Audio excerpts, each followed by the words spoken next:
Ever been told to move so someone more important can have your spot? This man's response made an entire airline regret it. The first time I saw him, he didn't look like someone who was about to make headlines. He was just another passenger at Dallas-Fort Worth International Airport that Wednesday afternoon, wearing a tailored navy blazer over a simple gray t-shirt, dark jeans, and well-polished loafers. His name was Leonard Bristow, 47 years old, founder and CEO of Bristow Dynamics, a software company that supplied complex IT solutions for several major corporations, one of them being a well-known national airline. He had just closed one of the biggest contracts of his career in Phoenix the day before and was heading back to his headquarters in San Diego. For him, this flight wasn't just a ride home. It was a chance to take a breath, finally enjoy the quiet, and maybe even order a bourbon before takeoff. He carried no entourage, no assistant shuffling papers behind him, just his sleek black carry-on and a leather briefcase tucked under his arm. The terminal was noisy, but Leonard wasn't. He had a way of moving through spaces without drawing unnecessary attention, something he'd learned early in his career when people often underestimated him before realizing who he was. A few travelers gave him casual glances, the kind people give strangers they think they might recognize from somewhere but aren't quite sure. When boarding was called for first class, Leonard was among the first to stand. He walked up to the gate calmly, scanned his ticket, and stepped down the jet bridge towards seat 1A, his favorite. It wasn't just for the extra legroom or the priority service. It was the spot he'd sat in countless times when flying for business. For him, that seat meant consistency in a life where very little was. As he settled in, Leonard glanced around. The cabin smelled faintly of citrus cleaner, and the leather headrest felt cool under his hand. He tucked his briefcase under the seat in front of him and slid his phone into the side pocket. He wasn't expecting anything unusual. He'd done this routine hundreds of times before. But comfort, as he was about to be reminded, can be deceiving. 2 rows behind him, a younger man in his late 20s, tall and sandy-haired, entered with a confident swagger. He was dressed in a pale blue button-down, sleeves rolled up, and designer sunglasses pushed up on his head. Leonard barely noticed him at first, but in just a few minutes, that man would become the center of an interaction Leonard couldn't ignore and wouldn't soon forget. The cabin crew was finishing pre-boarding checks when Leonard heard the sound of measured footsteps approaching. He looked up to see a flight attendant, petite with sharp features, stopping at his row. Her tone was polite, but her words were wrapped in an awkward tightness. "Mr. Bristow," she began, glancing briefly over her shoulder, "we're going to need you to switch seats for a moment. There's been a mix-up, and another passenger was assigned to this seat." Leonard blinked, surprised. "I'm sorry, but this is my seat. It's on my boarding pass." She nodded quickly. "I understand, sir, but this gentleman," she gestured subtly to the younger man now standing near the galley, "was supposed to have this seat reserved." Leonard's brows drew together. Reserved? He knew how airline seating worked. There was no such thing as a VIP reservation that could overwrite a confirmed first-class ticket at the last minute. At least, not without a very unusual reason. Still, something in her voice told him this wasn't about a clerical error. But whatever it was about to push this quiet trip into unfamiliar territory. Leonard stayed in his seat, his back straight but his voice even. "I booked this weeks ago, first class, seat 1A. I don't understand why I'd have to move now." The flight attendant shifted her weight from one foot to the other. Her eyes darted briefly to the young man, who was leaning casually against the wall near the galley, arms folded like he had all the time in the world. "It's just, he's a frequent VIP flyer with our airline," she said softly, almost apologetically. "It would make things easier for us if you could take another seat for this trip." Leonard could feel the subtle shift in the cabin around him. A few other passengers in first class were now watching, pretending not to listen, but clearly following every word. It wasn't loud, but there was a current of curiosity moving through the air. He turned his head and finally looked at the man they were asking him to move for. The guy was smirking slightly, like this was all a mild inconvenience for him, but also something he expected to go his way. He didn't offer an introduction, didn't speak up to say, "It's no big deal." He just stared back at Leonard as though waiting to see if he'd comply. Leonard's voice remained calm. "And where would you put me?" The flight attendant hesitated. "Seat 3C. It's still first class, just a few rows back." A few rows back didn't matter to Leonard in terms of service. It mattered because he knew exactly what this was about. The man behind him didn't want seat 1A because it was better. He wanted it because it was a symbol of priority. and right now, the crew seemed willing to shuffle him aside to accommodate that. He opened his mouth to respond, but just then another passenger, an older woman seated across the aisle, spoke up. Why should he move? He's already sitting where he belongs. Her voice was firm, with the kind of authority that makes people pause. The flight attendant's lips tightened, but she didn't reply to the woman. Instead, she looked back at Leonard, waiting. In that moment, Leonard thought about the last 20 years, about the times he'd been mistaken for someone's assistant instead of the owner, about the networking dinners where people ignored him until they realized his name was on the contract. He'd learned to choose his battles, but he'd also learned that some moments defined more than just the next hour.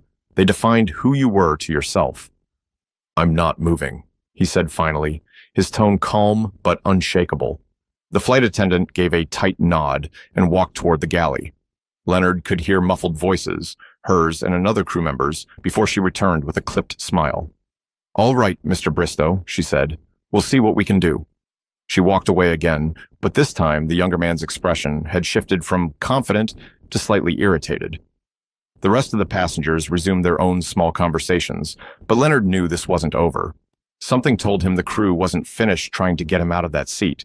But what he didn't realize yet was how public and humiliating their next attempt would be. The boarding process dragged on, and Leonard could feel the tension creeping back into the cabin.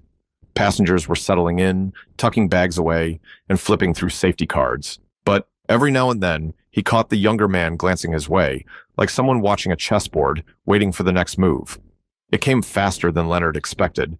The same flight attendant returned, this time with another crew member, taller, with a brisk, no-nonsense demeanor. The taller one leaned slightly toward Leonard's row. Mr. Bristow, he began, I'm afraid there's been a seating miscommunication. We really need you to relocate so this passenger can take his assigned spot. It's important to our operations today. Leonard raised an eyebrow. Important to your operations?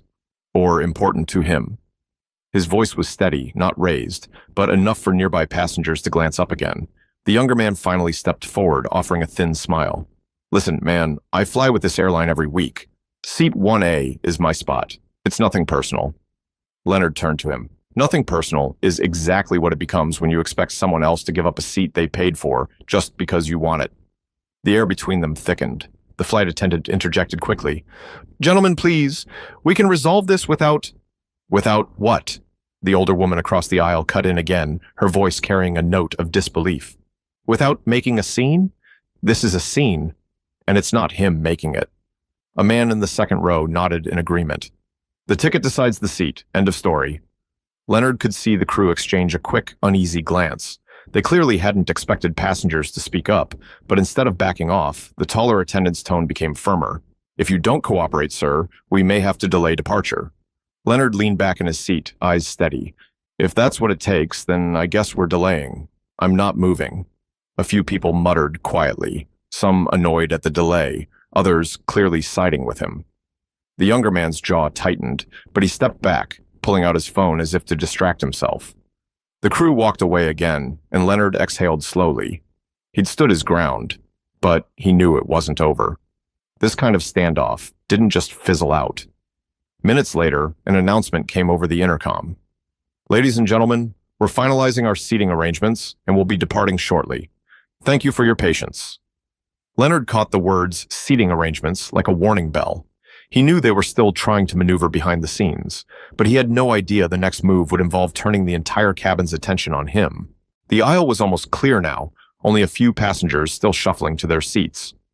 Leonard had just opened a folder from his briefcase when he saw two figures returning, the same tall flight attendant from earlier, now joined by a uniformed ground supervisor.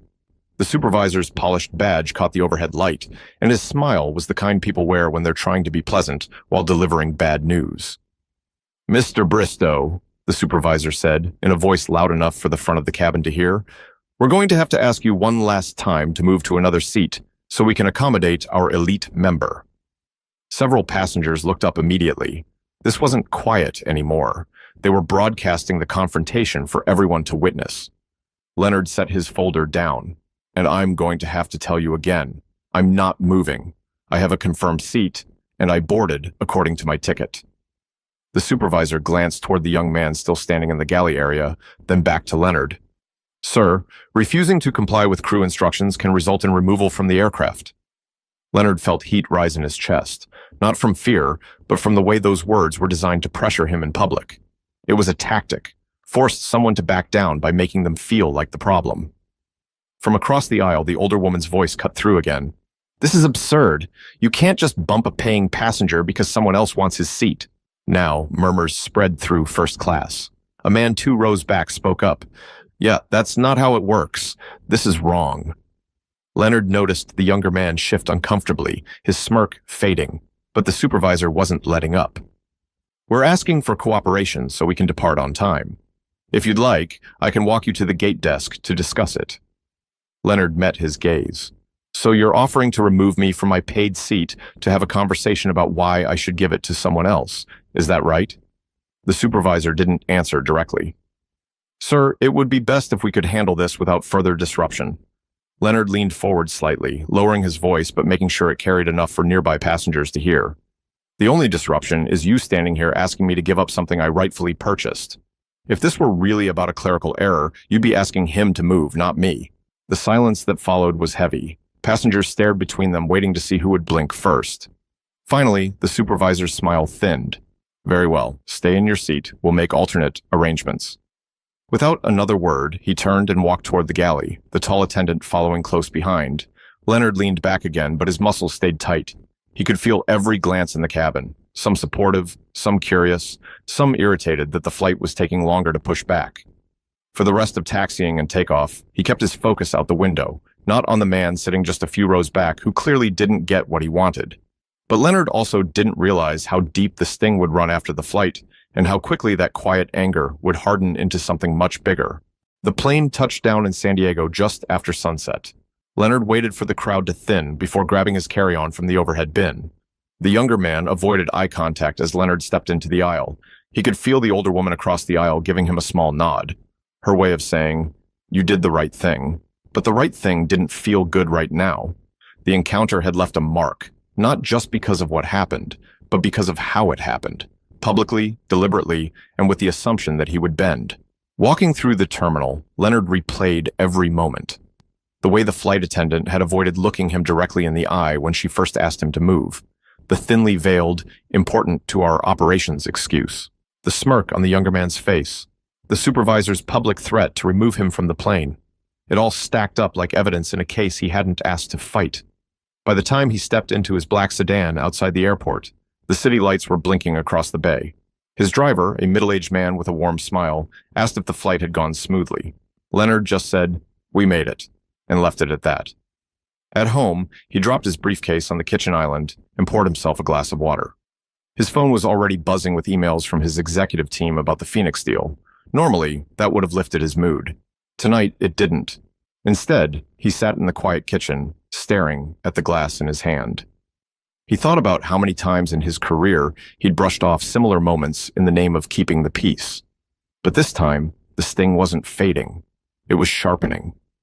The airline didn't know that Bristow Dynamics wasn't just another vendor. They were a key supplier of the airline's internal software systems. Everything from scheduling to maintenance logs ran through platforms his company designed. And with the Phoenix deal wrapped, his schedule for the next few days was unusually open. He picked up his phone and called his COO, Trevor, who answered on the second ring. "You're still at the office?" Leonard asked. "Yeah, just finishing up the Phoenix reports. What's up?" Leonard's tone was calm, almost casual. "I need you to pull up the contracts we have with Western Horizons Airlines. I want the full scope, terms, renewal dates, everything." Trevor paused. "Sure, but why?" "I'll explain tomorrow," Leonard said. "Let's meet first thing." After hanging up, Leonard leaned back in his chair. For the first time that evening, his thoughts weren't just circling around what happened. They were moving toward what could happen next. But the plan forming in his mind wasn't about revenge for one bad flight. It was about making sure the people who thought they could treat him like that learned exactly who they were dealing with. Leonard arrived at the office earlier than usual. The San Diego skyline was still tinted with the soft gold of sunrise as he stepped into the glass front building that housed Bristow Dynamics headquarters. The security guard greeted him warmly, and Leonard returned the nod, his mind already locked on what he was about to set in motion. Trevor was waiting in the conference room with a stack of printed documents and his laptop open. "I pulled everything," he said. Our main contract with Western Horizons runs through the end of the year. Renewal discussions are scheduled for August. We provide their flight scheduling, maintenance tracking, crew management. Basically, if our systems went offline, they'd be in chaos within hours. Leonard sat at the head of the table, flipping through the pages. And how many other companies do we have lined up who'd take this exact package if we pulled it from Western Horizons? Trevor smirked faintly. 3 at least. 2 of them are their direct competitors. Leonard closed the folder. Then we're going to start those conversations today. Quietly. I want Western Horizons at the bottom of our priority list. No more extras, no fast-tracked support, no special treatment. They treated me like a nuisance on my own ticket. Let's see how they handle being a nuisance in their own operations. Trevor's eyebrows rose. This is about what happened on your flight? Leonard leaned back. It's about respect. They made a decision to publicly push me aside for someone they valued more. Not because of money, not because of status, but because they thought they could. I want them to know that the seat they took from me yesterday might be the most expensive seat they've ever moved. Trevor nodded slowly. You want me to give them a heads up? No, Leonard said firmly. Let it hit them when it counts. For the rest of the morning, Leonard and his senior team reviewed every touchpoint the airline had with Bristow Dynamics. They mapped out exactly how to shift their resources toward other clients, all without breaking the terms of their current contract. It wasn't vindictive, it was strategic. By noon, calls were already being made to 2 rival airlines, both of which were eager to hear how quickly Bristow Dynamics could tailor their systems to fit their needs. Leonard didn't rush the pitch. He wanted this move to feel inevitable, not reactive. As he left the conference room, Trevor called after him. You sure you don't want to just call Western Horizons and tell them why you're doing this? Leonard paused at the door, a faint smile playing at the edge of his mouth. They'll figure it out. And when they do, I want them to remember that it could have been avoided with 2 simple words. Enjoy your flight. But what Leonard didn't expect was how fast the consequences would start showing and how much panic it would cause inside Western Horizons headquarters. It started 3 days later. Leonard was in his office reviewing the Phoenix contract when Trevor walked in, holding his phone out. You'll want to hear this, he said, hitting the speaker button. On the line was a contact from one of Western Horizons' regional offices, speaking in a hurried tone. We've got a backlog in scheduling. The system's running slower than normal, and our support requests aren't being prioritized like they used to. We've got flights at risk of delay. Trevor gave Leonard a look. Leonard simply leaned back in his chair, letting the man on the phone continue. By the end of the week, the calls were coming directly from Western Horizons' corporate office. Their operations director was trying to sound composed, but the strain was obvious. Mr. Bristow, we've noticed a shift in the service level we're receiving from your team. Is there something we should be aware of? Leonard's reply was calm, deliberate. Your service level is exactly what our contract specifies. Nothing more, nothing less. There was a pause on the other end. Then, we'd like to arrange a meeting to discuss an extension. We're prepared to make adjustments to the current terms. Leonard cut in, his voice steady. I'm already in talks with other carriers. We'll fulfill our agreement with you, but beyond that, I think our priorities are better aligned elsewhere. It was polite, professional, and final. 2 weeks later, word was circulating in the industry. Bristow Dynamics was shifting its resources to competitors. Western Horizons wasn't collapsing, but their operations were strained, their reputation taking subtle but noticeable hits, the kind of damage that lingers. One afternoon, Leonard received a letter, not from their corporate office, but from the CEO himself. It was short, acknowledging an incident on one of their flights, apologizing for any misunderstanding, and expressing hope they could rebuild the business relationship. Leonard read it once, then set it aside. An apology sent weeks later, only after feeling the consequences, wasn't the same as the one that should have been given in the moment. That night, over dinner with a close friend, Leonard summed it up. People think disrespect is a moment, a small thing you can brush past. But sometimes, it's the moment that decides how the next chapter of your story is written, for you and for them. The friend nodded. So, you're not going back? Leonard smiled faintly. Not unless they buy a ticket to my flight, seat 1A. The moral? Respect is not about position or status or titles. It's about how you treat someone when you think no one is watching. The smallest choices can cost the most, and sometimes the price doesn't show up until it's far too late to fix. If you've ever been in Leonard's shoes, overlooked, underestimated, or pushed aside, remember, you have more power than you think. Use it wisely. Stand your ground when it matters, and never let someone decide your worth for you. Because sometimes, the quietest seat on the plane can turn out to be the loudest statement you ever make.